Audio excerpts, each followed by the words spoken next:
En tirant, le peuple n'a pas de choix. Le peuple, le droit du peuple, le devoir aussi du peuple, c'est descendre pour manifester, pour montrer son désaccord.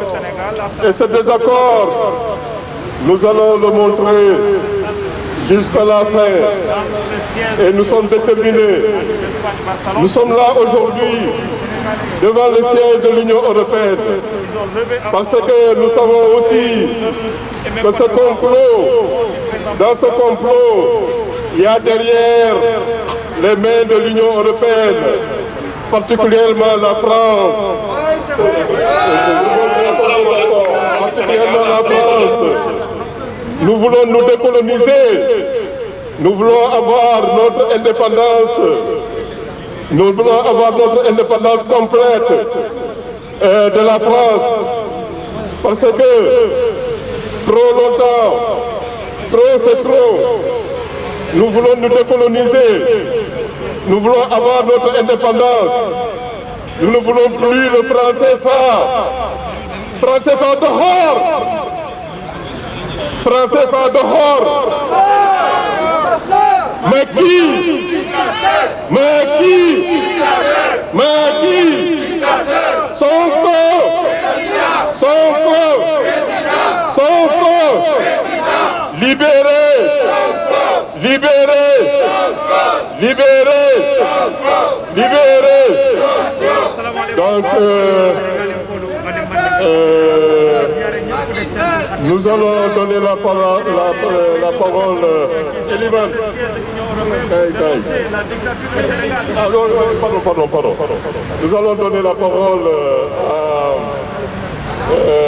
kenn ku nekk turam ak santam di leen remercier seen présence fii comme ni ko Fati waxee sànq rek ñu ngi nii fii Barcelone Espagne devant siège Union européenne li tax ñu ñëw fii symboliquement parce que dañoo xam ne dañoo nekk ci monde boo xam ne tout est lié li ñuy dénoncer au niveau du Sénégal l'Occident a une part de responsabilité dans ça plus particulièrement la France bi nga xam ne moo ñu colonisé woon tey nag man li may wax ci 3 points laa koy centré premier point bi mooy lan le sang a déjà coulé au Sénégal tristement du sang au Sénégal en 2021 qui m'aurait dit parce que ñun fii en 2011 on dirait qu'on recule 2011 lañ fi taxawoon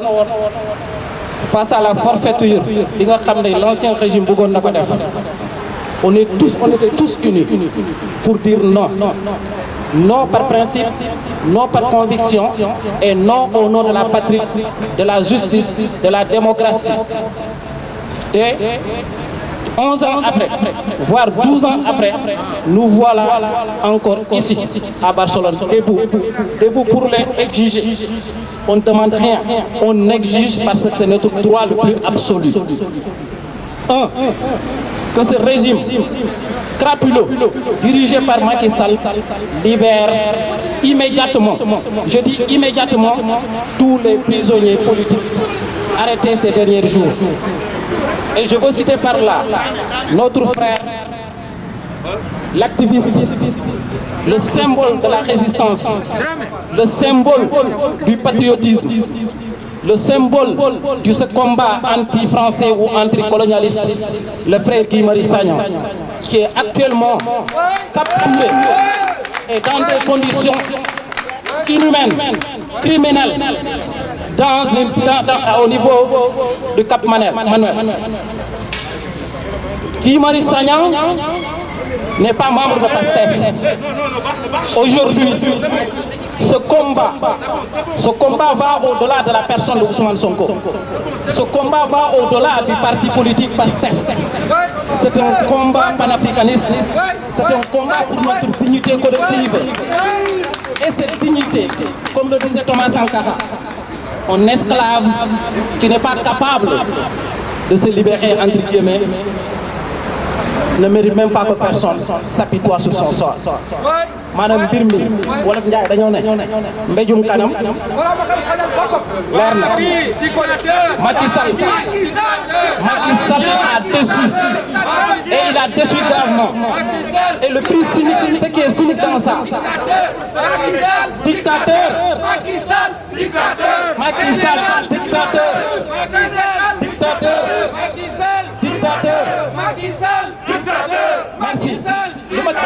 Assassin.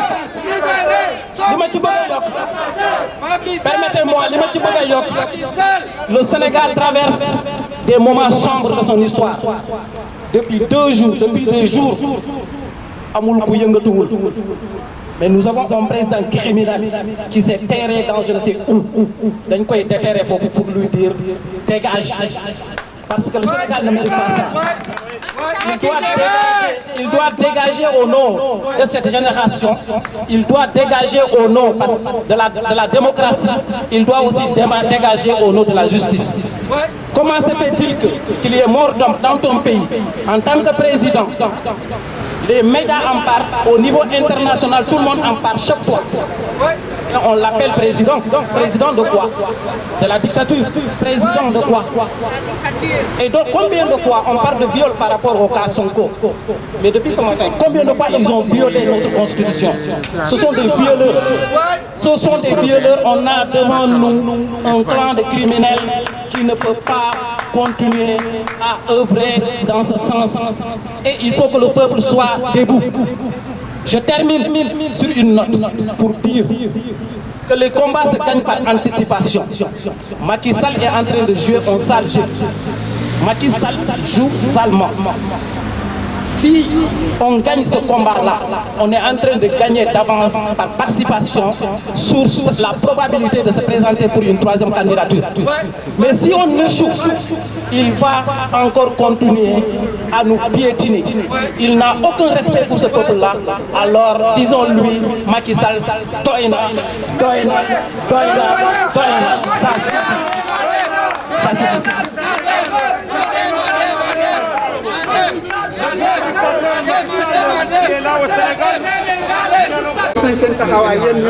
C'est vrai que li ñu fi indi tey lenn rek la pour dénoncer li nga xam ne moom moo am Sénégal adduna bi yëpp ko gis ko seen bët le président Macky Sall tey gémmiñam mel ni ku amul gémmiñ.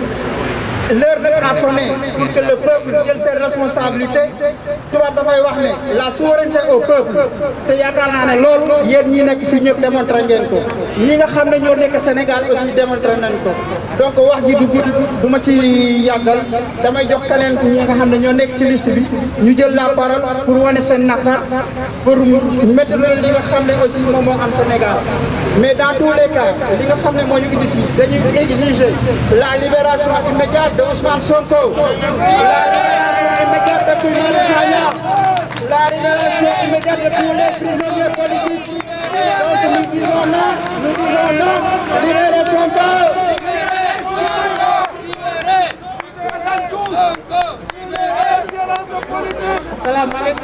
Libérez Sonko. Libérez Sonko. Dama ne il y a quelques jours de cela dañuy ne Sonko moo violé c'est ça. Mais aujourd'hui qui a violé toutes les lois. Donc dafa jot. Aujourd'hui on a Sonko répété à c'est résister.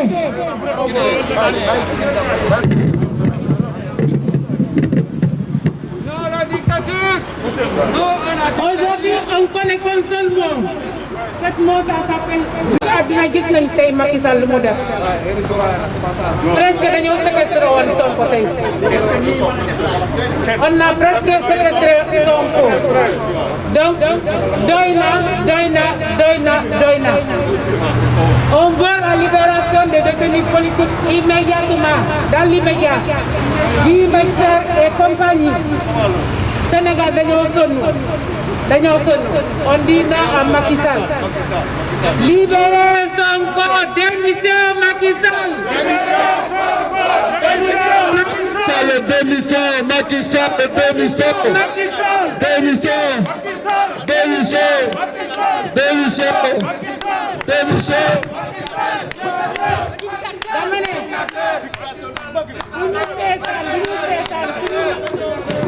dama ne du ñu seetaan suñu maam yi du ñu xaxal ba xam ko Macky Sall ñëw génne ko suñu muy démocratie tey la démocratie sénégalaise est piétinée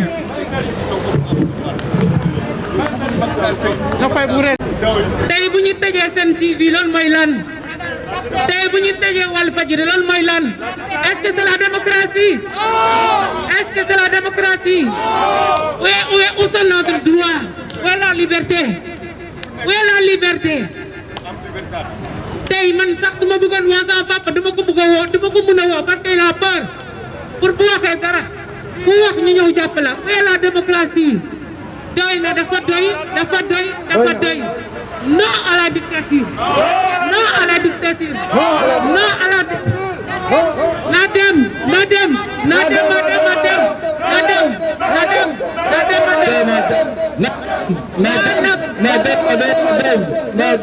na dem na dem na dem. D'accord. Le problème des Sénégalais, ça se règle par les Sénégalais et non les Français.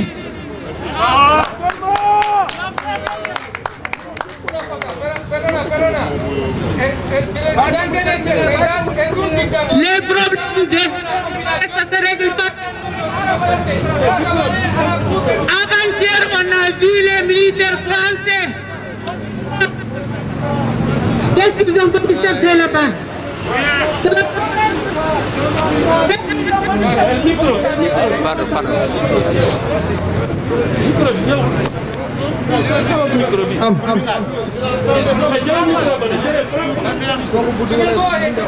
Allô.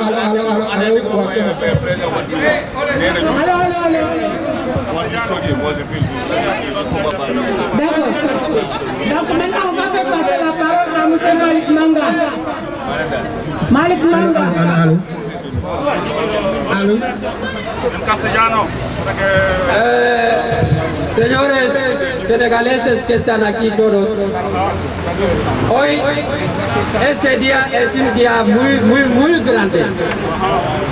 Estamos denunciando lo que está pasando en Senegal. En Senegal, el presidente de Senegal, que se llama Macky Sall, está encarcelando a todos los opositores de Senegal. No quiere ir a la elección con un opositor. Por eso estamos aquí manifestando para que todo el mundo entero, sobre todo la Unión Europea, ellos que son cómplices con los dictadores de África para ir robar todo lo que tenemos en África para venir aquí a hacer como está en Europa. Por eso la Francia, que es el principal cómplice de los africanos, los presidentes de África, que son dictadores, Francia sobre todo, el que está haciendo manigancias, todo esto para mantener estos dictadores al poder, porque él puede ir a saquear, robar todo lo que tiene, denunciando al lado de la sede de los europeos, porque los europeos se dan cuenta de lo que está pasando en África.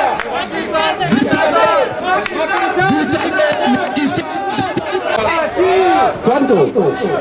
Para los 6 personas muertos ayer en Senegal, un minuto de silencio. Vamos a ponerlo de rodillas para la gente muertos en Senegal ayer. Un minuto de silencio. Todos abajo. Vamos a poner un minuto de silencio para la gente que han dejado su vida para su libertad ayer en Senegal. Vamos a poner un minuto de silencio.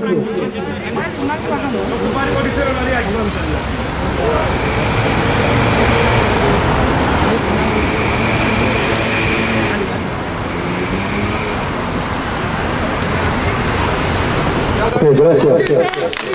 Tumbar el representante más grande que está en Senegal, que se llama Ousmane Sonko. Ayer todo el mundo vieron las noticias del mundo entero. Bendo que están atracando un presidente en Senegal que se llama Ousmane Sonko. Y todo el mundo está viendo que hay más de 50 detenciones y más de 6 muertos. La situación en Senegal está catastrófica. Está catastrófica. Y nosotros lo único deber que tenemos es resistir. Tenemos que resistir, porque ahora mismo hay una dictadura que está pasando grave en Senegal, en complicidad con uno de los miembros más grandes de la Unión Europea, que se llama Francia, que está en complicidad con el presidente, que está en complicidad con Macky Sall. Francia está en complicidad con Alassane Ouattara. Hemos visto lo que ha pasado en Mali, hemos visto lo que ha pasado en Guinea y siempre estás quejando de la inmigración. Y siempre estás quejando de la inmigración. Siempre estás quejando de los inmigrantes, quejando de los sin papeles. Nosotros no somos pobres. En Senegal tenemos petróleo, tenemos oro. Y cada país que tiene petróleo, los europeos quieren quemarlo. Ahora quieren quemar a Senegal, porque en Senegal todo el mundo sabe que Senegal tiene petróleo. Por eso la Unión Europea está en complicidad. Eso es lo que ellos que están llamando democracia. Solo lo utilizan cuando les va bien, pero cuando la democracia no les va bien, nunca lo utilizan. Por eso yo quiero decir que la democracia es una invención falsa, porque la democracia no existe. Porque cuando hablamos de democracia y cuando están cogiendo la gente en Senegal, los líderes opositores metiéndole en la cárcel, cuando hablamos de la democracia, ven de la Unión Europea quejando de los inmigrantes. Hemos perdido hace 2 meses más de 5.000 personas.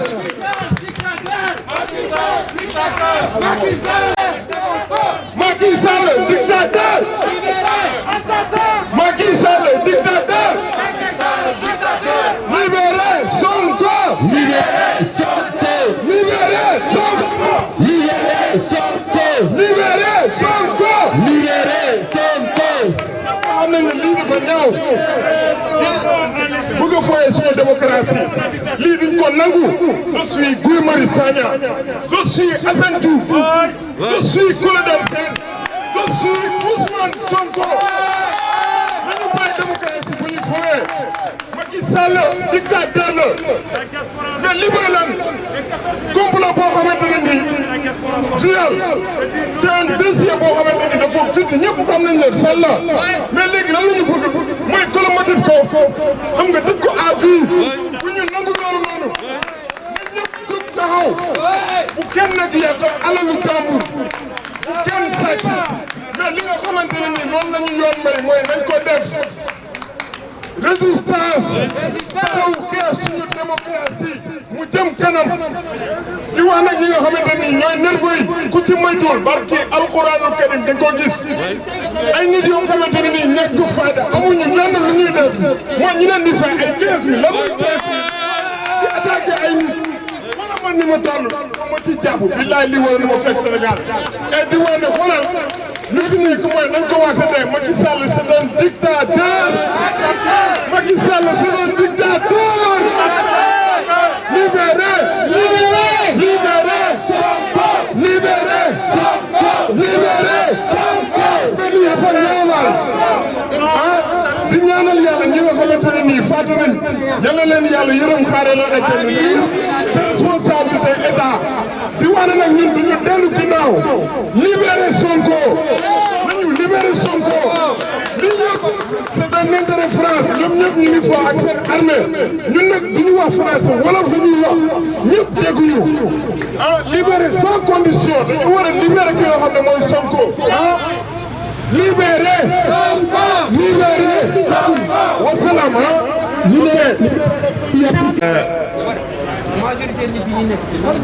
Je pense que la situation du Sénégal ne demande pas seulement de crier. Parce que Teiji, on parle de Macky Sall. C'était la même chose qu'on a fait avec Abdoulaye Wade pour Moudem. C'est la même chose qu'on a fait avec Abdou Diouf pour Moudem. Kon war nañ xool suñu biir war nañ xool suñu société, qu'est-ce qui ne va pas au Sénégal? Qu'est-ce qui fait que quand les gouvernements arrivent au pouvoir, il faut le rester et le peuple regarde? Lan moo waral loolu? War nañ xool les intérêts de ces gens-là. War nañ xool qui est parmi nous, parce que le plus souvent l'ennemi est là. Il prend son petit déjeuner avec nous, il mange avec nous, il respire avec nous. Dès le moment que nous lui donnons le pouvoir, il se retourne contre nous. C'est ça le vrai problème du Sénégal. On n'est pas le seul peuple en Afrique qui a fait des révolutions. Notre histoire est pleine de révolutions. Pleine de révolutions. Quand on lui demande l'histoire du Sénégal, maintenant, un ou deux ou trois depuis Alain Sitoé Diatta, les histoires récentes. Mais on ne peut pas s'asseoir pour construire ce qu'on appelle la démocratie. Amuñu jot pour défendre la démocratie. Parce que chaque fois, nous devons sauver la démocratie. Chaque fois, nous devons sauver la démocratie. Amuñu démocratie. Li ngeen wax ni suñu démocratie amaguñu ko ba tey. Li ngeen war a xam, li Sénégalais war a xam mooy ne démocratie ba tey jii amuñu ko. Bu ñu ko amoon duñu bàyyi kenn ñu fooyee ko. Parce que fekk nañ am nañ ko. Liggéey nañ. xeex nañ xuloo nañ daw nañ ci ko ne boñ defu ko mais xoolal boo gisee ñi nga xam ne ils ont préféré leur poche que l'État, ça veut dire qu'ils ne savent pas qu'est-ce que l'État. boo gisee ñoo xam ne ils sacrifient l'État pour leurs enfants, c'est parce qu'ils ne savent pas ce que c'est que l'État. Parce qu'ils ne savent pas ce que c'est que la démocratie. Billahi bu ñu amoon démocratie du ñu ko bàyyi kenn mu fooyee ko te ñooñu nga xam ne démocratie du benn nit moo koy defar du Sonko mooy defar suñu démocratie. Sonko dañ koy libérer et il va être libre. D'ailleurs avant may ñëw fii Sonko on l'a proposé tey jii. Pourquoi on ne l'a pas laissé parler avec ses avocats? Parce qu'on lui a proposé pour mu dem mu bañ mu ne ma tant que libéré wuñu ne ñi ba faale.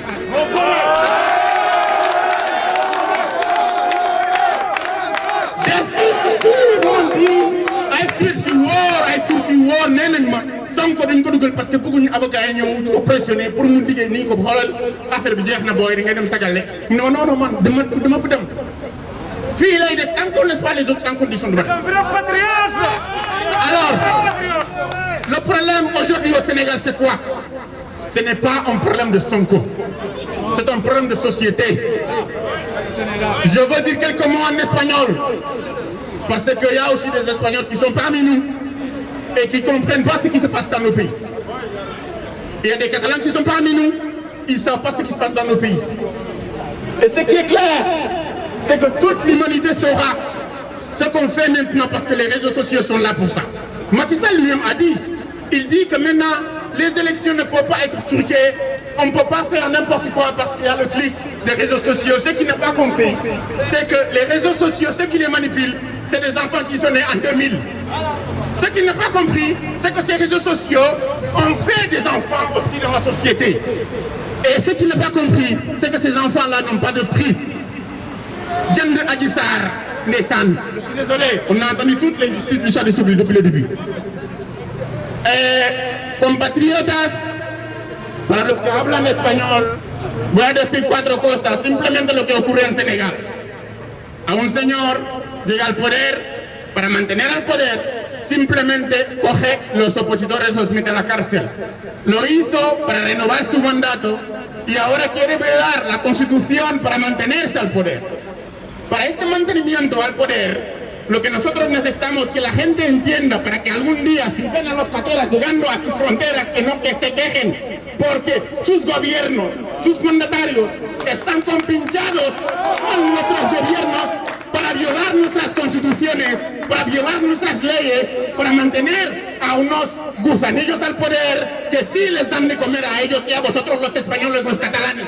El día que lleguen aquí las pateras, no os quejáis, porque ahora mismo están haciendo todo para que lleguen miles y miles de pateras a vuestra frontera.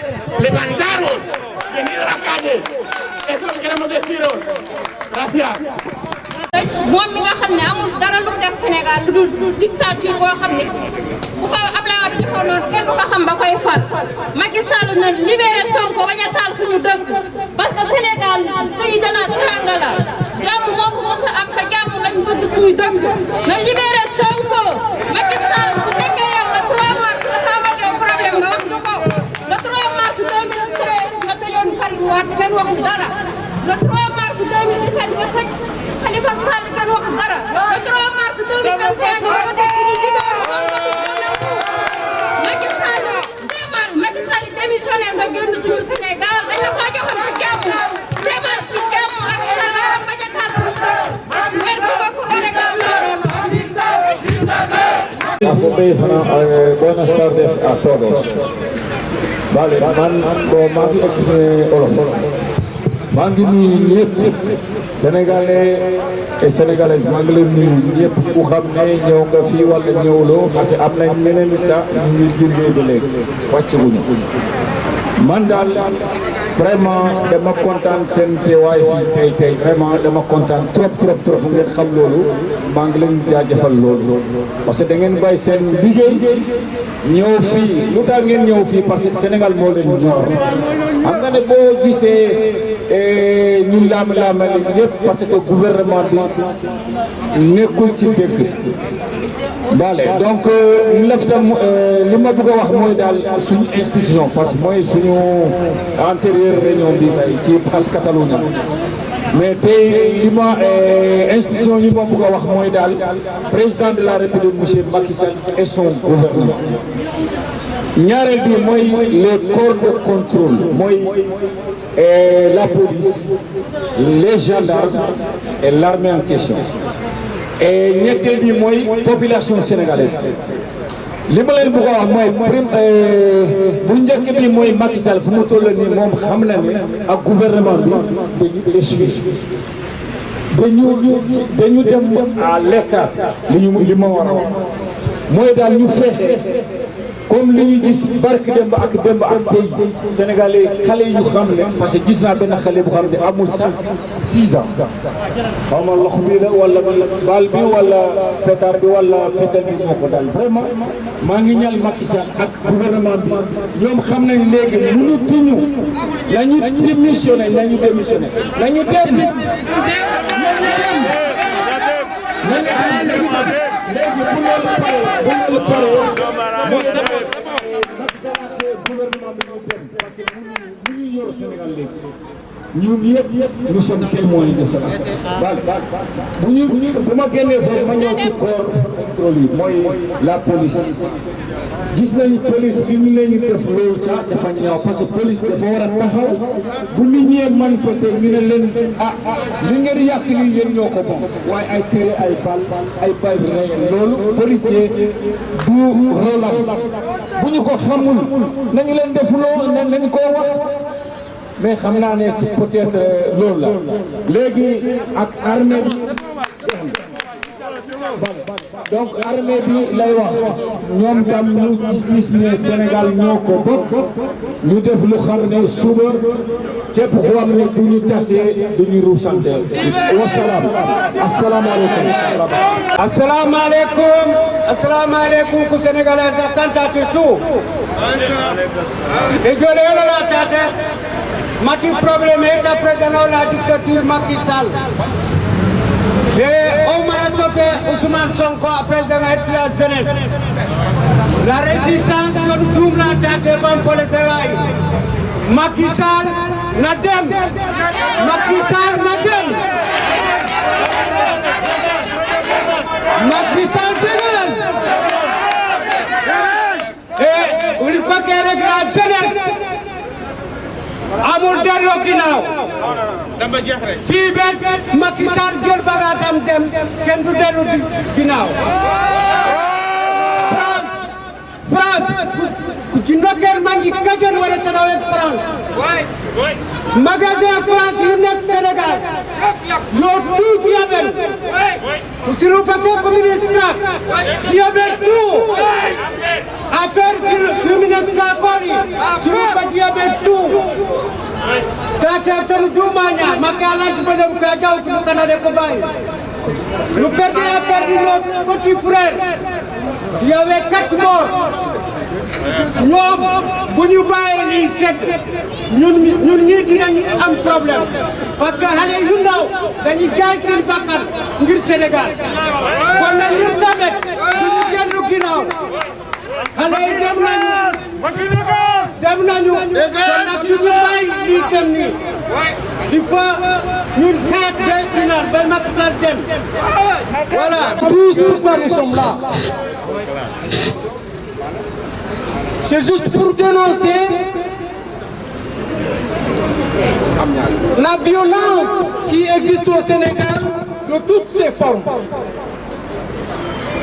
On tire sur les manifestants, nous le savons bien.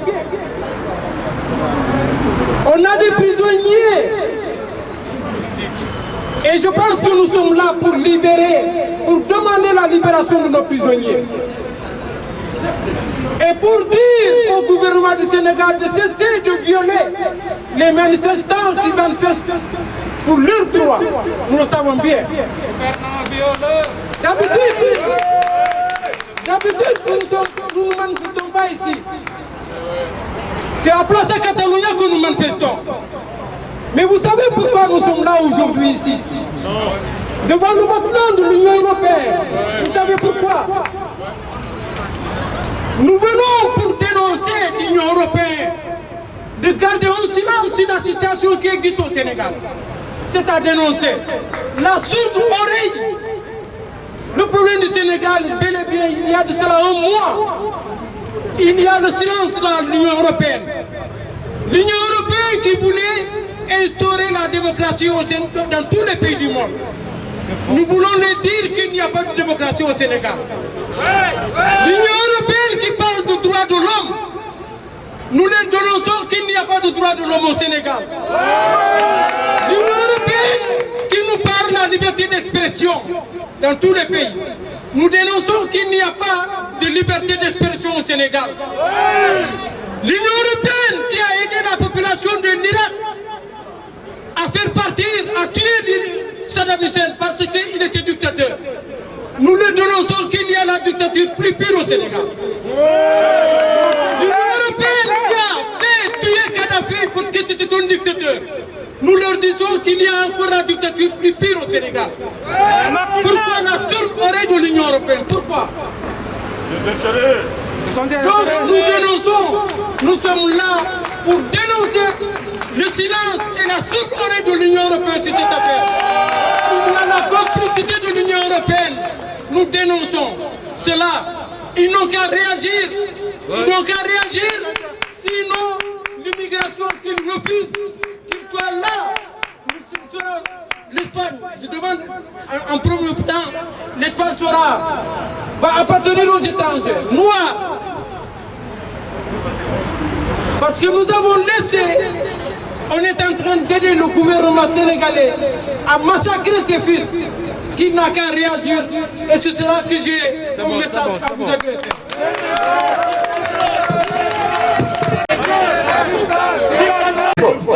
di joxe ay li nga xamante ni mooy ay information yu fiable ñu jaay leen doole wala que li nga xamante ne nii mooy seen télévision loolu noonu laa fàtte woon wax di wax ne diaspora bi dañ ko war a xam parce que loolu noonu jaay doole la dañu bàyyi jaay doole baaxul dictateur Macky Sall li yëpp Macky Sall la ah wasalaam xamee leen ko noonu. asalaamaaleykum mbokk diaspora maa ngi nuyoo ku nekk seen tur ak seen sant tey li ñu indi fii ñëpp war nañu ko am dañu indi fii en Espagne ak Catalunya particulièrement les sièges de l'Union européenne lu am Sénégal mooy non à la dictature non à la dictature non à l'injustice non à l'intimidation Macky Sall fora Macky Sall fora Macky Sall fora donc Sénégal, ce qui est de passer au Sénégal, tout le monde a vu aujourd'hui. Nous avons perdu nos 6 personnes au Sénégal. C'est impossible au Sénégal. Nous demandons la démission immédiate de Macky Sall. La démission immédiate de Macky Sall. Elle ne s'est pas bougée la liberté provisoire de Sonko. Nous avons besoin de la liberté du peuple. C'est le peuple qui est souverain aujourd'hui. C'est le Sénégal qui est souverain. C'est seul le peuple qui est souverain au Sénégal. On m'a dit que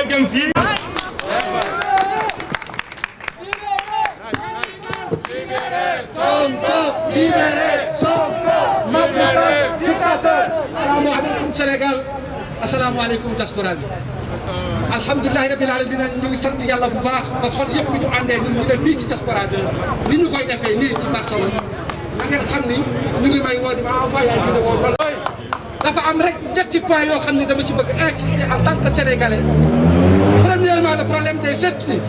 Problème ethnique mooy problème waaso ak waaso Macky Sall instauré au Sénégal benn ñaareel bi mooy jaay doole bi mu jaay doole Sénégal ak l'avenir de la jeunesse sénégalaise ñaar ñetteel bi mooy li nga xamante ni ne mooy Ousmane Sonko di doomu sénégalais on dit pas il est Joola ou il est Séeréer ou il est Mandiak ou Mankañ. Le Sénégal is one. Tous les Sénégalais.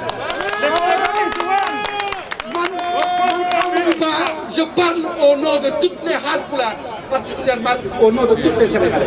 Sénégal, nous sommes en Waaso, nous sommes en Joola, Séeréer, Wolof, Haalpulaar, Mandiang ou Mankañ. Sénégal, c'est le Sénégal.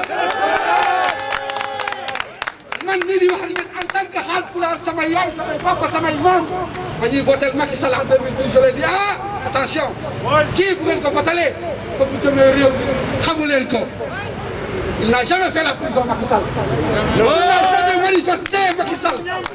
Les manifestants au Sénégal au temps d'Abdoulaye Wade. Il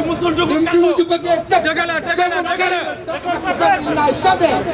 Il a signé des grenades. Il n'a jamais participé aux manifestants. Il n'a jamais fait la prison. Mais dama leen di ñaan diaspora. Dama leen di ñaan diaspora. Dama leen di ñaan diaspora. Dama leen di ñaan diaspora. Il n'y a pas de Wolof. Il n'y a pas de mbir ne ko bandu comme man Amadou Ba non. Li ma leen di ñaan mooy ce que Macky Sall a instauré dans notre pays, le cher Sénégal, ça n'a jamais été depuis l'indépendance. Depuis Senghor, amul problème ni Waaso, ni Haalpulaar, ni Wolof. Abdou Diouf la même chose. Abdoulaye Wade la même chose.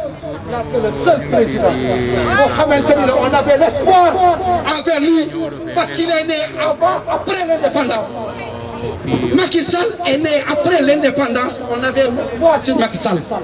On avait un espoir de nous quitter ce système néocolonial depuis avant l'indépendance. Après l'indépendance. Diaspora, ce qu'on verse au Sénégal, des milliards et des milliards. Ce qu'on a fait à Macky Sall pour qu'il gagne les élections en 2012, particulièrement c'est la diaspora.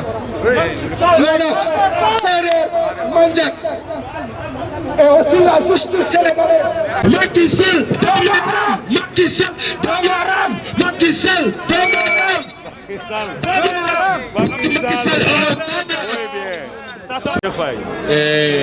di nuyu suñu gars yi fi teew yëpp tey pour xeex bi ñu nekk nii muy li xew Sénégal bon du yomb nag quoi xeex bi moom mënul yomb parce que ki ñu laal la quoi xale ki ñu laal la parce que fi ñu jógee la parce que jaar nañ ci Khalifa Sall jaar ci Karim Wade léegi bëgg a ñëw pour éliminer Sonko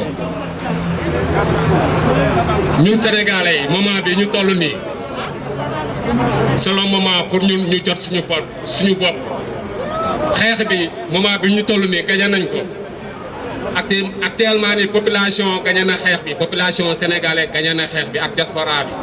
parce que gars yi seen taxawaay bi ñu wane nii mooy bëgg nañ seen réew fu Sénégal a nekk génn nga pour seconder Ousmane Sonko ak ñeneen ñu jàpp comme Guy Marius Sagna ak Ousmane Diouf. ak Assane Diouf kon ak Clédor Sène ak ñeneen ñi ak yeneen jigéen ñi jàpp Dambodj libéré nañ ko mais dañ leen bëgg a wax ni leen Macky Sall dictateur la sama gars yi Macky Sall dañ ko jëlee Sénégal dafa war a dem parce que Sénégalais yi tooyal nañ ci moom occasion la pour mu dem de Sénégalais yi dañ tooyal ci Macky Sall parce que bi muy gouverner Sénégal moo dul yoon Sénégal ñun amuñu éducation bi Sénégal amul éducation di xeex seen biir te loolu Macky Sall indi na ko Sénégal. Macky Sall li mu indi Sénégal moo gën a yées ci président yi mos a jaar Sénégal Macky Sall parce que li mu indi Sénégal musul am Sénégal. Sénégalais li ñu leen di ñaan mooy nañ leen gën a takku. nañ leen gën a takku jële fi Macky Sall résistance libérer Sonko. Libérer Sonko. Libérer Sonko. Libérer Sonko. jaay ñëpp seen bopp ak Aliou Mbaye mais juste pour wax li ñu fi indi leen la rek le pays est en danger. Le Sénégal está en llamas. Eso es el mensaje que queremos que la Unión Europea que lo sepa. Senegal en este momento que estamos, no dormimos tranquilamente. Nuestro país está en llamas. ¿Por qué? Porque el presidente Macky Sall ha metido en presión el presidente Ousmane Sonko por motivos políticos. Ahora mismo estamos en llamas. Llevamos 3 días. Ni la Unión Europea, ni la Francia, ni España, ningún país. Nadie ha intervenido.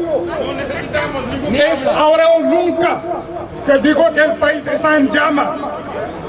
Que tienen que liberar a Ousmane Sonko, que es el presidente de la esperanza de los senegaleses. Que es el presidente que queremos. El Estado sabe que va a perder en 2024.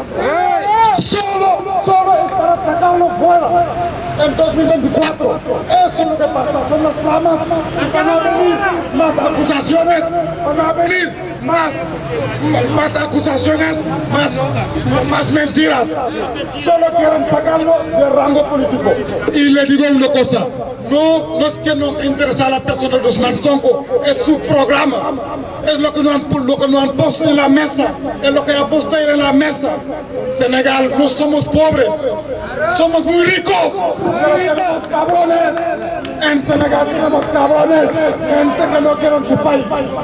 Ahora lo que levantamos aquí para que sepa la Unión Europea, ¡libera Ousmane Sonko! ¡Ousmane Sonko libre!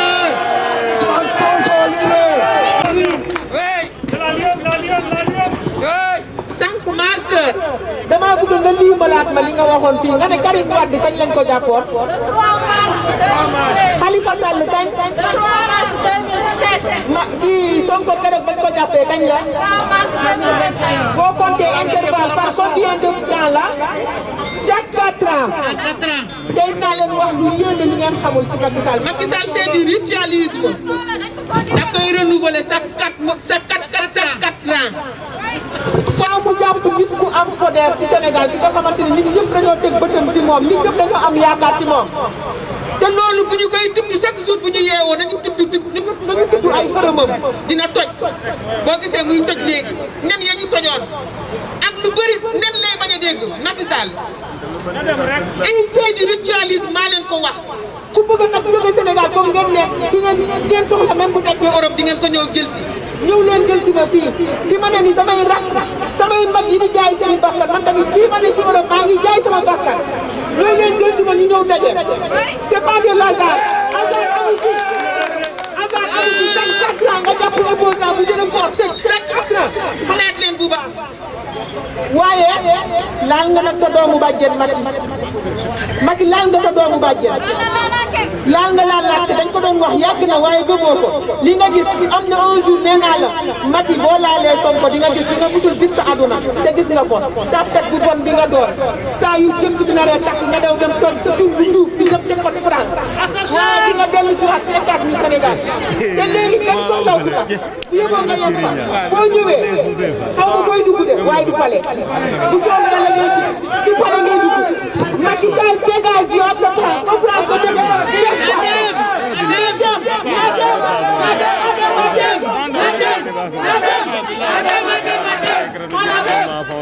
li ngeen def tey gis nañ ko yéen lu ngeen soxla Sonko ba génnee ko ay 4 heures du matin dem ak moom kenn xamul fu mu nekk ba heure bu leen nekk Sonko feeñ li ngeen réer bopp di ngeen xam ni Sonko yàlla ko fi nekkal mu nag ngeen ko dara lépp li ngeen def si moom yéen ak yàlla la dafa bu ngeen yore Sonko de te yow da nga ne tu vas réduire l'opposition jusqu'à plus petite expression. Tu as menti Macron, Macky Sall, tu as menti. Tu as développé l'opposition. Da nga multiplier l'opposition jusqu'à sa plus grande expression parce que du Sonko mooy sa opposition léegi. Le peuple sénégalais mooy sa opposition léegi. Yoratu Sonko l'opposition bi nga am mooy gën a rëy Sonko dinañu la génnee si nga xam ne dëgg ànd na santam ñu ñëpp ñu leen sant ñu leen gërëm ndax def ngeen seen déplacement ak seen dérangement jëm ñëw teew seen place de l'Europe pour Union européenne ñu xam ko xew Sénégal maa ngi leen di gërëm ñëpp di leen naan tey boo gisee tey ma ñëw fii ma defoon na manifestation ma tey ma ñëwee ba yegg si fii dafa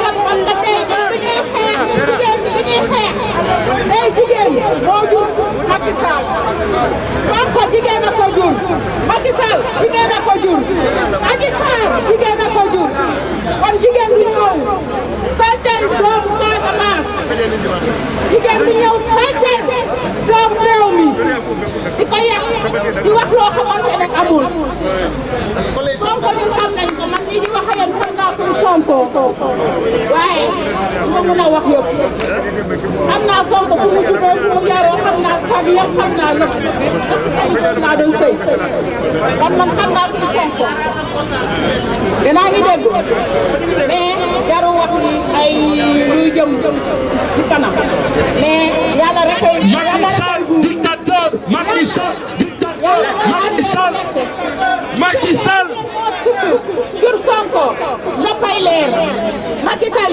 yàgg na fàcc di naan waaye daa màndi léegi feeñ na xam na ne xale yi léegi du paa yi njëkk yi ak jeunes yi njëkk yi génération yi dafa jàng dafa yeewu munoo leen ndax fenn Macky Sall xamal ni sa ceeb jeex na bàyyil xale yi ñu avancé Macky Sall bàyyi Sénégal mu respiré Macky Sall bàyyi Sénégal ñu nooyu waaye di fàtt nit ñi waaye di sonal nit ñi Macky Sall di yàlla ak yeneen tubi waxal dëgg ngay def dëgg ndax yàlla bés bu jotee loo rek ak sa bàmmeel Macky Sall doomu réew mi sonn nañu émigré yi sonn nañu yow yaa ngi toroxal émigré yi fii yaa ngi émigré yi di tala si mbedd yi ba tëdd si tole di naan di lekk ba fii xale yi di dee si gaal yi pour rek seen njaboot xale yi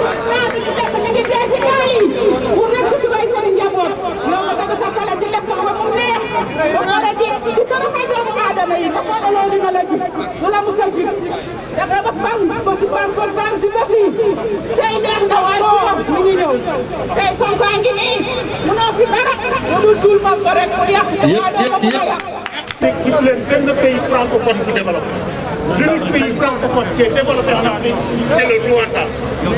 et lu tax Rwanda développé micro la moo tax Rwanda développé Rwanda dafa génn France si di ay diila bokkatu si dafa dem ba changer langue nationale dàq français bu leen kenn nax France moo nekk ci ginnaaw lii yëpp Union européenne bi moo koy soutenir bu leen amul ci kasàkkal Macky Sall bu amee fi du def yenn yi c'est que dafa am ku ko ngeen ba tapet la ñëpp xam nañ ko bi ko Abdoulaye Wade xoxatalee dafa daw làq bi da leen may dégg du leen réeree mbir mi France moo nekk ci ginnaaw lii yëpp Union européenne di ko soutenir suñu alal bu réew la ñu soxla moo tax ñuy jiital Macky Sall dañ ko fi war a jëlee par nii par nële ni ñu jëlee IBK Mali noonu la ñu war a jëlee Macky Sall ci suñu réew amul ragal suñu ragal nen dem jusqu'au bout commencé na amutul dellu ginnaaw amul masla rey nañu ci ay nit ñi ci ñàkk seen bakkan daf ko war a fay il faut aller jusqu'au bout il faut plus hésiter il faut aller déloger Macky Sall du palais Macky Sall n'est pas au Sénégal il est en France pourquoi qu'est-ce qu'il fait en France il n'a même pas fait de déclaration avec toute la violence qu'il y a dans ce pays aucune déclaration les médias français n'en parlent même pas aucun média espagnol n'en parle il tous dans leurs journaux. C'est pas normal. C'est la complicité de l'Union européenne. Que Macky Sall a le feu vert. Il fait tout ce qu'il veut. Sénégalais, réveillez-vous. nen yeewu bu ñu nangu ñu ñuy noot nen jàpp kii bi ñu jàpp foofu la nen taal dëkku ñi ànd ak kii bi yëpp nen dëkk wasalaam Sonko président.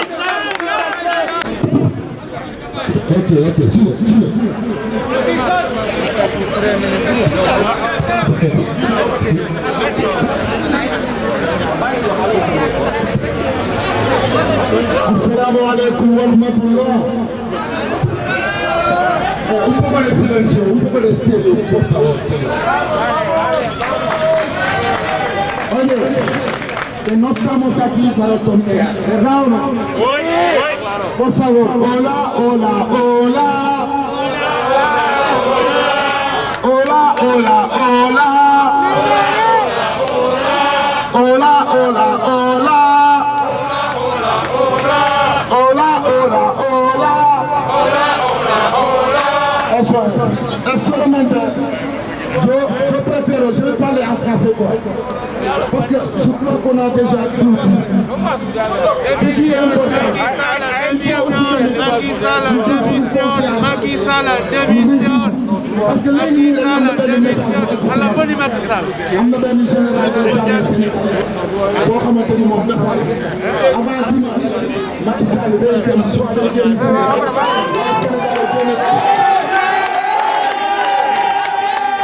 est-ce que vous voyez comme daal xoolal dañu war a gën a sant yàlla bu baax te xam ne xoolal vive Sonko aujourd'hui vive Sonko. xam nga lu tax parce que à partir de phase bi combat bi bu jeexee kuy Sénégalais di résider biir Europe surtout nga nekk Espagne parce que fii lañ ko fase muy Union européenne wala muy gouvernement espagnol say tere c'est ça le problème donc sama gars yi loolu la rek bu fekkee nag nee nañ après nee nañ avant dimanche Macky Sall dina dem bu demul aussi tamit bis bu ñu déggee réunion rek nañ ko def comme niñ koy defee nii yegsi bu ñu yegsee ñu ànd boolewaat xol yi réseaux sociaux yi tawal bagage bi ngeen gën a xam ne xoolal yàlla du juum du caawale te Macky Sall xoolal Macky Sall sama gars yi Macky Sall wallahi al-azim wa rabbul kaaba uqsimu billahi wallahi wa taala il va trop regretter. Macky Sall va trop regretter. Je vous remercie.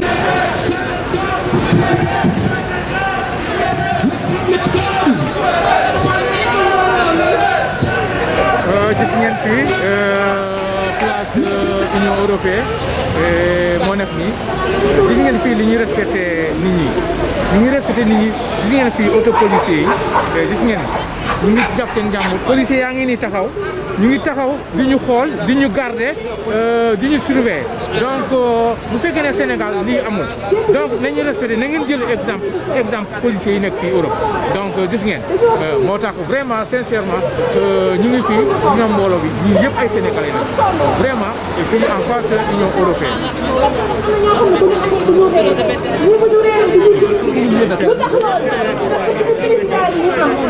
bu ñu jëlee ni code européen yi ñoo ko moom dañ leen a tooñ parce que ñoom ñu ngi defal seen dëkk ñun ñoo war a defal suñu dëkk l'ennemi des Africains ce sont les Africains te loolu dafa war a teg li ñu war a def mooy booloo ànd Paul Kagame rek exemple la ci président Afrique Macky Sall bu mënul yor suñu réew na démissionné parce que dañoo soxla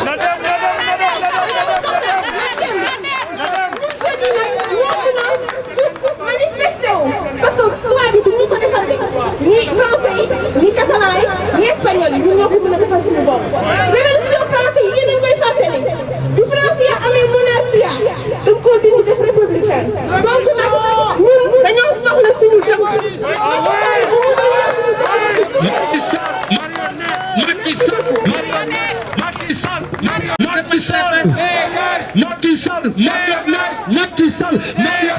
Macky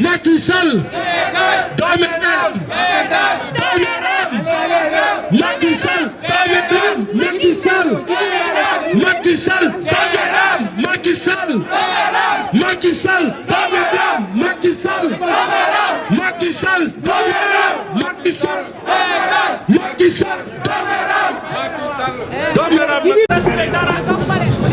salaamaaleykum. Y'en a marre. Y'en a marre. Y'en a marre. En fait man trois affaires la am pour wax quoi. Trois affaires. beneen bi Macky Sall laa koy wax. beneen bi Ousmane Sonko après beneen bi jeunesse bi quoi xam nga. Macky Sall li mu koy wax mooy fekkee ne moom bëgg na boppul Sénégal fekkee ne moom carrément Sénégal moo ko ñor na libéré population parce que dañoo sonn quoi xam nga dañoo nekk en otage justice bi population bi ñëpp a nekk en otage te mënul nekk yow nga ne Sénégal moo la ñor loolu mënul nekk il faut libérer le peuple dañoo sonn libère le peuple Macky Sall dañoo sonn libérer le peuple bi justice bi ñëpp a sonn ñëpp a nekk en otage te loolu mënul nekk. waaw ok man li may wax mooy mën nañ manifester naaj mën nañ manifester mais bu ñu yàq bu ñu xeex nañu bàyyi ba 2024. on est à l'heure 24.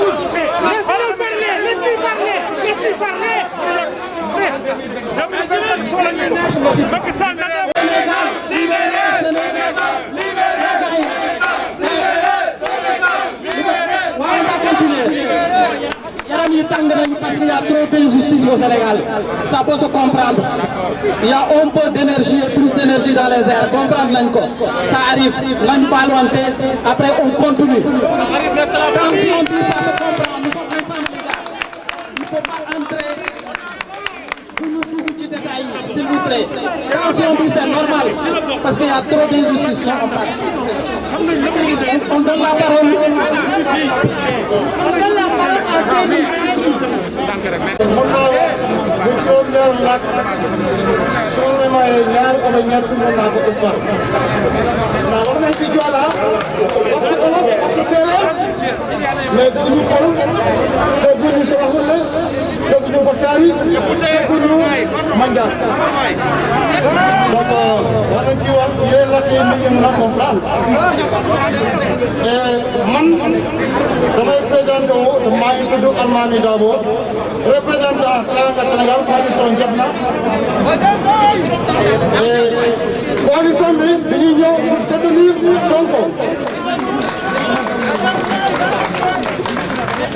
arrêté discipline ndax Sénégal dafa nekk dëkk ba nga xam ne dëkk kilifa la dëkk droit la boo ko koy salfañe droit ñu salfañe ñu respecté droit ñu respecté la ku bàyyi yoon daa yoon teg la Ousmane Sonko li ñu ko jàppee c'est important du dëgg du yoon te tey ñu ko fenn ñu ngi ko teye jaayi doole te jaayi doole bi lii mooy troisième fois te jeex na ci Sénégal gàcce ngaleema xale yi am 16 ans te plus que ne mu xale 16 ans ñu ngi fi nekk yoon suñuy doom suñu set ñoo fi nekk yoon bi xale yi am 6 ans 7 ans 8 ans ñoo nekk yoon bi di def manifestation dañuy dugg gàcce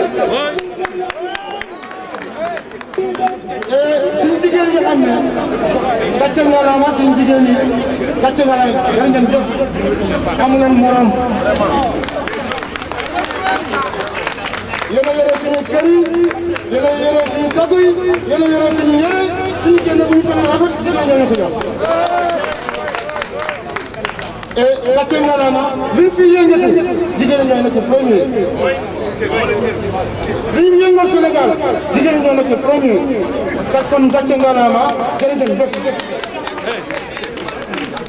Sénégal nag dafa nekk yoon dëkk bu nga xam ne dëkk droit la ku jéggi yoon ñu tëgg la ci yoon Macky Sall tey lu muy doxalee Sénégal da koy doxalee doole dictature di tëj ay nit tëj na Karim Wade te tëj na Khalifa Sall mu ngi arrêté Sonko nee na dana ko jox liberté provisoire ñoo lank duñ ko jël ñoo lank duñ ko jël nañ ko jox liberté totale te incha allah d'ici une semaine président Macky Sall dañuy xamal réew mi monsieur fu mu jëm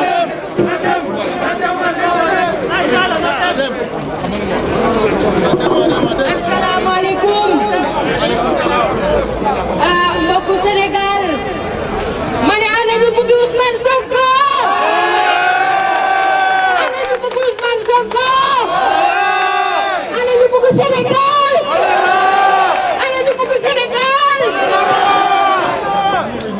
waaw mani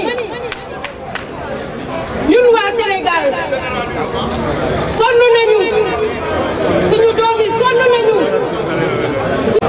kii di ñoom kii Marius Sagna ñoom tam gàcce ngalaama daw nañu bay bu ko dee ñoom Clédor Sène Assane Diouf léegi nag Ousmane Sonko mooy laalaake bi dootul laalaati Ousmane Sonko mooy laalaake bi dootul laalaati yàgg na laal bu ci ngoo dootu ko defati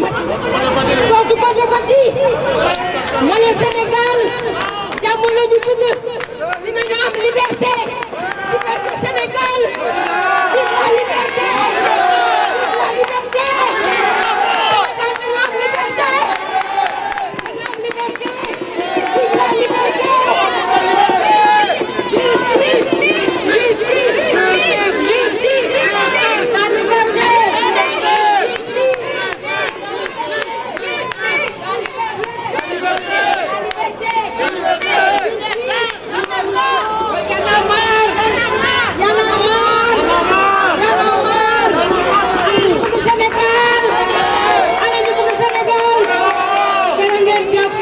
Je rends gloire au Créateur de l'univers, toutes mes salutations de force, de paix et de santé à tous et à toutes. Donc je lance un appel à toute la jeunesse sénégalaise, parce qu'une jeunesse rassemblée est dangereuse. Une jeunesse assemblée est une puissance qui effraie même les bombes atomiques. Donc tout ce que je vois depuis hier au Sénégal, ça me rend beaucoup plus fier de mes compatriotes qui sont en train de se battre sur le terrain au Sénégal. Nous qui sommes ici, on a un seul moyen. Le seul moyen qu'on a, c'est venir ici manifester notre mécontentement. Moi, je ne suis pas Pastef, je ne suis pas APR, je ne suis pas Boko Haram, je sais comment c'est. Je ne sais pas Boko non, l'autre parti, je me rappelle le nom. Je combats l'injustice qui est en train de régner dans notre pays. Je combats l'injustice qui est en train de régner dans notre pays. Tant que la pauvreté, l'injustice, les inégalités flagrantes persistent dans notre monde, chacun de nous ne va jamais se reposer. Donc on doit combattre ça. La lutte, ça a commencé depuis les temps. Thomas Sankara, Nelson Mandela, Patrick Lumumba, ainsi de suite. C'est cette génération déterminée. On voit que cette génération est déterminée, plus déterminée que jamais. Donc le combat vient juste de commencer. Moi je n'ai pas peur. J'ai pas peur parce que Sonko va s'en sortir. J'ai peur que Sonko ne nous trahisse pas demain. C'est ça qui est ma peur. Que Dieu l'aide. Que Dieu l'aide et qu'il ait la capacité de diriger le pays dans le bon sens. Moi, je n'ai jamais participé dans les débats politiques. Parce que tous ceux qui étaient là-bas dans le gouvernement, c'est des têtes. Mais Sonko est venu avec une nouvelle idéologie qui m'a convaincu. Moi, je fais partie d'une famille politique et je n'ai jamais mis mes pieds dans les champs de politique. Mais maintenant, j'ai une détermination. J'ai eu quelqu'un qui m'a convaincu avec ses idées. Mais pas sa personne, avec ses idées qui m'ont convaincu. Je dis suñu histoire jaar ba fu ñu egsi mënuñu wax lépp nag ndax xamuñu lépp te bii buñ ko mel ñu si xam yëpp temps bi duñ ko may ñu di ci wax mais xam ne Sénégal dafa mas a am ñuy résister li nga xamante ne intérêt commun bi moom lañ doon xeex mu jaraloon leen seen bakkan bu ma limee kenn rek si ñi nga xamante ne dañoo xeexoon ngir suñu peuple libre kenn mooy suñu yaakaar bi Serigne Touba Cheikh Ahmadou Bamba Khadimou Rassoul dafa génnoon xeex ngir liberté sénégalais africain der bu ñuul loolu ñun ba muy xeex ñun génération yi ñu toll buñ fa fekkoon bu la jaree ñu tey teg suñu bakkan ba moom duñ ko mën a yóbbu bay xalaat ne dañ koy jéem a sànq dañ ko am duñ ko am tey Sénégal dafa toll foo xam ne nag xeex bi du xeex ak Macky Sall man sama gis-gis xeex bi xeex ak système colonial bi nga xam ne moom la toujours Sonko di dénoncer moom la toujours Sonko di rëxandigam ñu xam ne loolu fa mu dox jëm arrangé wu leen moo waral ñu def li ñu def yëpp mais lii wér te wóor li wér te wóor doonatul ñoom ak Sonko ñoom ak ñun la ñun ak kan nga xam ne ñun ñooy Sénégal fii Sénégal loolu dafa war a leer bu loolu weesoo ñu ñëw tuuti jéem a am lu ñu exprimé tuuti si espagnol bu ko defee ñi nga xam ne ñu ngi suivre tam mën a xam ñun ban message la ñuy suivre. Saludo en español a todos y todas que nos pueden ver desde donde estamos. Estamos aquí hoy reunidos para denunciar el forma politizada de que el gobierno actual de nuestro país en Senegal está oprimiendo lo que es derecho de los ciudadanos, está oprimiendo los pueblos y sabemos todo lo que hay detrás de esta manera de gobernar en un país como el Senegal y sabemos que él está manejando todo para que la Francia, los países coloniales puedan seguir manteniendo sus cadenas coloniales con nuestro país. Y eso se tiene que cortar porque la inmigración que están quejando cada día, poniendo vallas, muros más altos para que los inmigrantes no podrán entrar y no dejan de saquearnos en nuestros países, no dejan de dar más poder a los corruptos gobernantes que dirijan en nuestro país. Eso queremos que se acabe ya una puta vez.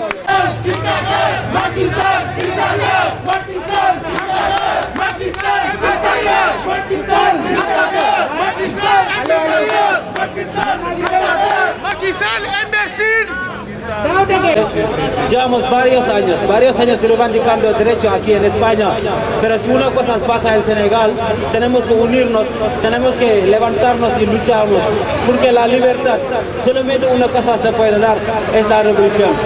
Porque para hacer una revolución, tiene que ser lo que es revolución. No significa que tenemos que quemar coches, tenemos que matar a nadie para hacer reivindicación. Tenemos que reivindicar nuestros derechos, pero si hace falta nuestra vida, lo dejaremos aquí. Hoy me siento muy mal porque no puedo estar a mi país, pero si podría estar allí, estaré en la primera fila para reivindicar, porque en 1918 estaba en la primera fila luchando, reivindicando para que Macky Sall será el presidente. Es lo más que odio que en mi vida que ha hecho. Es lo que más que me da vergüenza para hacerlo. Porque yo luchaba para tener su libertad. Él decía que todo el mundo tiene derecho de reivindicar, todo el mundo tiene derecho de mover, todo el mundo tiene derecho de luchar para la libertad. Pero hoy en día la ha negado a todo el mundo. Y todo el mundo sabe lo que ha hecho Sonko. Es una manipulación. ¿Y quién está atrás de eso? Es el niño europeo que está atrás de ellos. Porque no puedo firmar un contrato de peces para que pescan en otros mares. Tres países diferentes. Francia, Italia, España. Ellos están con sus barcos pescando en otros mares. Nos afectan bastante porque toda mi familia eran pescadores. Ni siquiera ahora pueden pescar. ¿Quién vendió el circo a Noruega? ¿El Noruega qué ha hecho en África? Nada. ¿Qué piensa colonizar en África? Ninguno. Y le han vendido el circo. El Macky, el primero que más vale que el diamante. El petróleo lo ha mandado a Rumania. Entonces, ¿qué tenemos? Un día, si queremos venir aquí, el Unión Europea mismo están deportando a la gente a volver a sus países orígenes, pues ellos mismos están haciendo el egoísmo. ¿Quién está atrás de Macky Sall? Es Francia. Porque no, el día que pillaron Sonko, ¿qué hace la policía Francia en Senegal? ¿Qué estaban haciendo aquí? Vinieron para solamente llevar a Sonko en cárcel para quitar la oposición que existe en Senegal. Nosotros dejaremos nuestra vida por Sonko porque necesitamos un presidente digno. ¿Sabes lo que es nuestro recurso? ¿Sabes lo que es el político? Pero no necesitamos un manipulador que están manipulando como si fuera una marioneta. Macky Sall. Macky Sall. Macky Sall. Macky Sall, queremos la libertad de movimiento, porque el día 25 de marzo hay una deportación masiva que la Unión Europea ha firmado para deportar a los senegaleses que están aquí sin papeles. Y ellos solo quieren ir a Senegal, se van sin visado, se van sin permiso de residencia y nadie les llama una persona ilegal. Entonces, ¿por qué ellos no llaman inmigrante ilegal? Y estamos pagando impuestos aquí, que sea directo, que sea indirecto. Sabemos la Constitución de España lo que dice los impuestos, porque pagamos IVA. Cualquier día que compro un paquete de tabaco, pago IVA. Cualquier día que pago luz, agua, alquiler, estoy pagando IVA. Entonces estoy pagando impuestos indirectos todos los días. Estoy pagando ahora impuestos directos, indirectos, porque mi trabajo estoy pagando seguro social y estoy pagando mi IRPF. Entonces, ellos lo que quieren solamente, lo que quieren es esclavo del siglo XXI. Para unos inmigrantes sin papeles se pueden abusar, lo pueden usar, lo pueden tener en sus campos. Muchas gracias. Macky Sall. Macky Sall. Macky Sall. Si me lo permiten, voy a hablar en castellano para la gente que está viviendo aquí, pero también para los españoles que están aquí presenciándonos. Ante todo, queremos dar el más sentido pésame a nuestros hermanos, 5 de ellos, ayer 2, hoy 3 más, ya son 5 los hermanos que han fallecido a causa de las Fuerzas Armadas en Senegal. Les acompañamos en el sentimiento y esperemos que la muerte de ellos no será en vano. Tenemos que luchar, aunque sea para esta gente. Hoy estamos en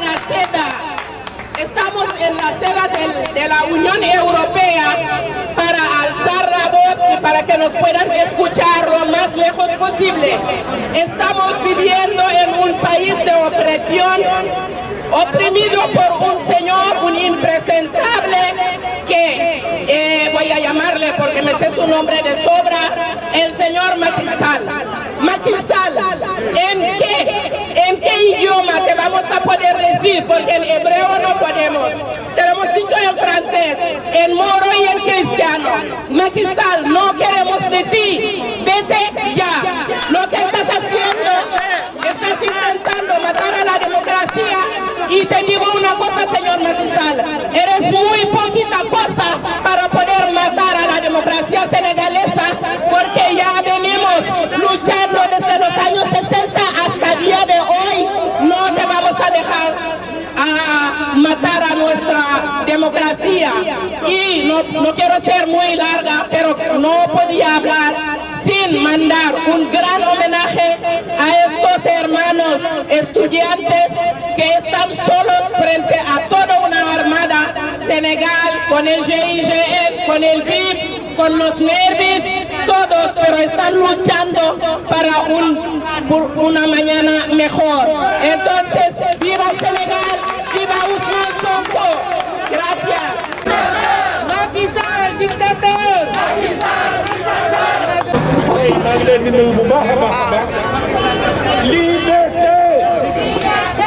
Liberté. Liberté. Liberté. Liberté. Maa ngi nuyu waa Sénégal yëpp di leen jaajëfal patriote yi fi nekk yëpp di leen nuyu di leen jaajëfal vraiment di leen wax ni kii combat bi du combat Sonko, combat Sénégal yëpp la pour libérer Sénégal mu am démocratie. ñun Sénégal nañu gëm ni ki ñun yàlla la ñuy jaamuñu français yi. bu fekkente ne Sénégal am na ñoo xamante ne français la ñu jaamu mooy groupe Macky Sall boobu Sénégal yi gëm leen seen bopp ñu xam ni kii yoon bu ñu nekk c'est pour ñu libérer Sénégal pour de bon. képp ku yaakaar ni ki Macky Sall bu rëccee fii di nga neexle da ngay nax sa bopp Sénégalais yi da ngay nax seen bopp. Macky Sall jaam la. Macky Sall jaam la. Macky Sall jaam la. Macky Sall jaam la. Macky Sall jaam la. paa bi muy Abdoulaye Wade waxoon na leen ko sénégalais pas bi waxoon na leen ko gis nga ku nekk gor boo ko joxee nguur rek loolu moo daal sénégalais yi ab baadoola boo xamante ne gëmul ni ki sax dina musa am nguur Macky Sall baadoola Macky Sall baadoola Macky Sall mbaam la Macky Sall mbaam la Macky Sall mbaam la Sénégal dañoo weesu ay manifestation pacifique te Sénégal reyante pour libérer Sénégal moo fa nekk maa ngi lay jaay.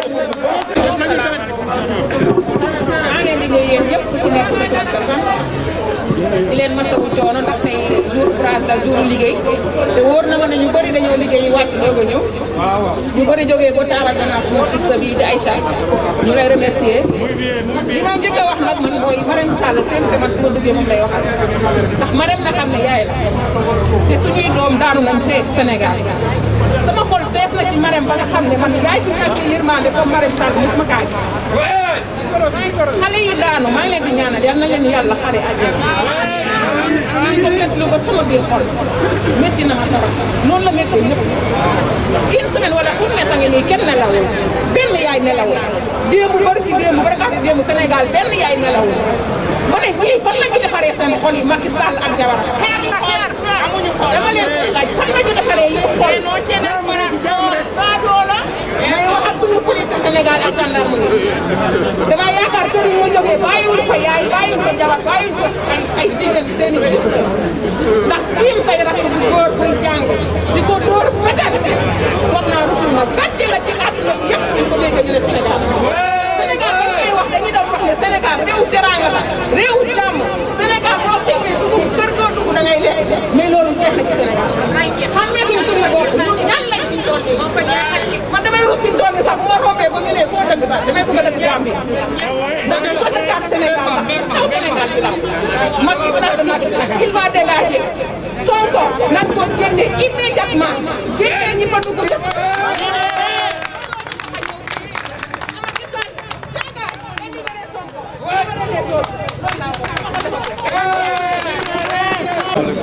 Et aussi, il y a autre chose aussi que je voudrais lancer. Parce que le juge qui avait le dossier d'Ousmane Sonko, le juge sec, il a dit que le dossier Ousmane Sonko est un dossier vide. Il ne peut pas juger ce dossier. Et maintenant, Macky Sall a pris le dossier sur Ousmane Seck pour donner ça au juge Mouché Samba Sall.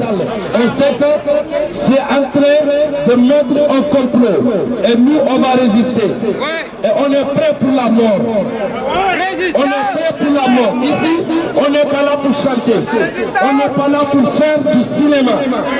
On est là pour résister. Et on est prêt pour mourir. Man, serrez là, serrez vous moi, je suis prêt pour mourir, pour libérer le peuple. Parce qu'on est fatigué. Qui est au Sénégal en train de violer les lois, en train de tuer les Sénégalais. On voit la police qui tue des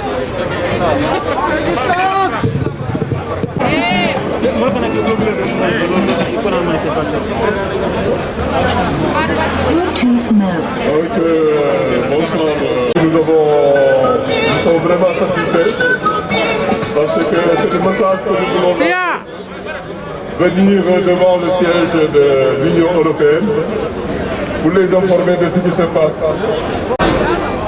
Donc nous voulons remercier tous et toutes qui sont venus ici. Vous avez montré une fois encore que vous aimez votre pays, que vous êtes des patriotes. Et aujourd'hui, je vais vous appeler révolutionnaire. Parce qu'il s'agit de faire la révolution au Sénégal. Ce n'est pas un mouvement, un simple mouvement de protestation. Mais c'est pour aujourd'hui pour faire un grand changement, un changement radical, un changement révolutionnaire. Donc je veux vraiment remercier surtout les vaillantes femmes qui se sont exprimées ici, les jeunes qui se sont exprimés ici, les artistes qui se sont exprimés ici. Je veux vraiment, je vous remercie et jusqu'à un autre jour. Merci. Donc, pare nañu ci manifestation bi en face Union européenne kii dina présenté wu kii waaye jot na la dina am lu mu wax tuuti bismillah.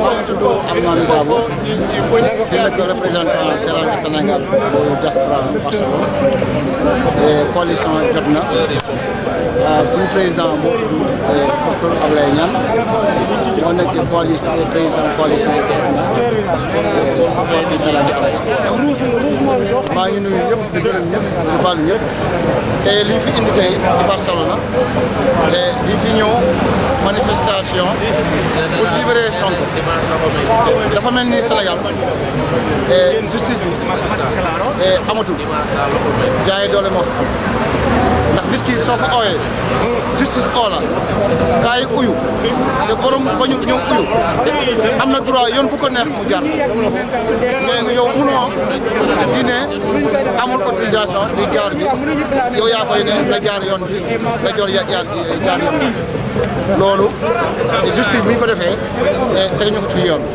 te réew mi démocratie moo fi nekk te démocratie bi ku ko bëgg a yàq da nga ñuy abal suñu réew ku bëgg a yàq démocratie bi da nga ñuy abal suñu réew ndax Sénégal fii jàmm la ñu xam ay kilifa la ñu am kilifa aada kilifa diine ku ci wax kenn waru si paase waaye daanaka dafa mel ni loolu di ko bëgg a tegg si Sénégal te Sénégal bon na bopp benn bopp la te kenn mënu ko xaar ñaar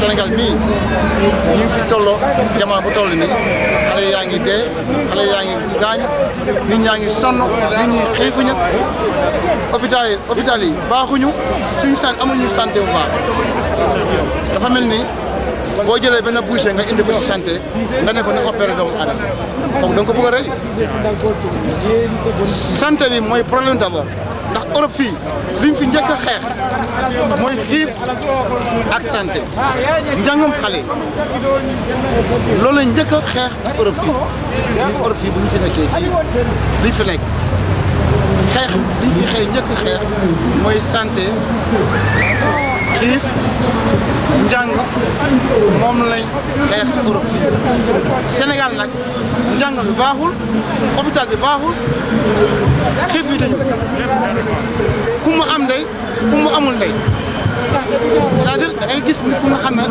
moo yore diplôme war a liggéey poste bi duñ ko jox poste bi duñ ko jox keneen loolu mooy ku mu am ndey ku mu amul ndey te loolu lañ fa bëgg a jógee Sénégal démocratie bi dañ ko bëgg a continuer lu mu nekkoon Macky Sall mënul ñëw fii bu bëgg changer suñu démocratie na dem abal ñu Macky Sall na dem abal ñu wasalaam. léegi nag yow benn mot bi ma lay posé noo gisee affaire ethnie militaire yi par exemple gendarme yi di naan waaw Joola nga wala séeréer nga est-ce que loolu yow mos nga ko gis Sénégal. Sénégal dafa nekk réew bu nga xam ne ñu ñoo bokk ndax boo race boo gis soo gisee boo gisee pël ak séeréer ak Joola Mandé Saraxule ñun ñëpp ñoo séyandoo soo xoolee kenn Sénégalais da nga xool ne maamam pël la ou bien maamam olof la ou bien maamam séeréer la ou bien maamam Joola la ou bien maamam leneen extra Sénégal kenn mënu ko xaar ñaar. Merci beaucoup. À la prochaine.